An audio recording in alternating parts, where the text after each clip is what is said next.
સુરત શહેરના કાપોદ્રા વિસ્તારમાં પ્રેમ લગ્ન કરનાર એક પરિણીતા સાથે તેના જ પતિ અને મિત્રોએ મળીને આચરેલા સામૂહિક દુષ્કર્મની ઘટનાએ સમગ્ર પંથકમાં ચકચાર મચાવી દીધી છે. હીરાના કારખાનામાં કામ કરતા રત્ન કલાકાર પતિએ દારૂના નશામાં ભાન ભૂલી પોતાની પત્નીને જ હેવાન મિત્રોના હવાલે કરી હતી.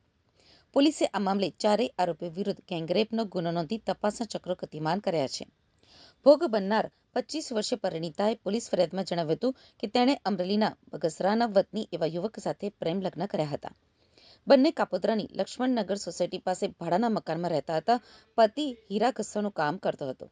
જોકે તેની સાથે કામ કરતા તેના 3 મિત્રો અજય, જગો અને ચિરાગ પણ અવારનવાર ઘરે આવતા અને ત્યાં જ રોકાતા. પરિણીતાએ ફરિયાદમાં આક્ષેપ કર્યો છે કે મે 2025માં એક રાત્રે તેના પતિએ 3 મિત્રો અજય, જગો અને ચિરાગ સાથે મળી ઘરમાં જ દારૂની મહેફિલ જમાવી હતી. નશામાં ચૂર પતિ અને તેના મિત્રોએ પરિણીતા સાથે ગાળાગાળી કરી મારઝૂડ શરૂ કરી હતી. નરાધમોએ બળજબરીથી પરિણીતાના કપડાં ઉતારી નાખ્યા હતા.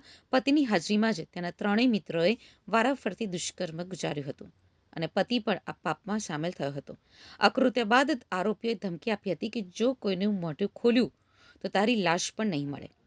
આ ભયાનક ઘટના બાદ પણ પરિણીતા સમાજના ડરે મૂંગા મોઢે અત્યાચાર સહન કરતી રહી, પરંતુ પતિની હેવાનિયત અહીં જ અટકી નહોતી. તે અવારનવાર તેના મિત્રો સાથે શારીરિક સંબંધ બાંધવા પત્ની ઉપર દબાણ કરવા લાગ્યો હતો. અંતે કંટાળેલી પરિણીતાએ ઘર છોડી દીધું અને હિંમત કરી કાપોદ્રા પોલીસ સ્ટેશનમાં ન્યાયની ગુહાર લગાવી હતી. કાપોદ્રા પોલીસના જણાવ્યા અનુસાર પીડિતાની ફરિયાદના આધારે ગુનો દાખલ કરવામાં આવ્યો છે. મેડિકલ તપાસ અને અન્ય પુરાવાઓ એકત્રિત કરવાની કાર્યવાહી ચાલુ છે. અલગ અલગ ટીમો બનાવવામાં આવી હતી અને પતિ સહિત 3 આરોપીને ઝડપી પાડવામાં આવ્યા છે, જ્યારે અન્ય એક ફરાર આરોપીની શોધખોળ ચાલી રહી છે. મહિલા સુરક્ષા પ્રાથમિકતા છે અને આરોપીઓને કડકમાં કડક સજા થાય તેવા પ્રયાસો કરવામાં આવશે.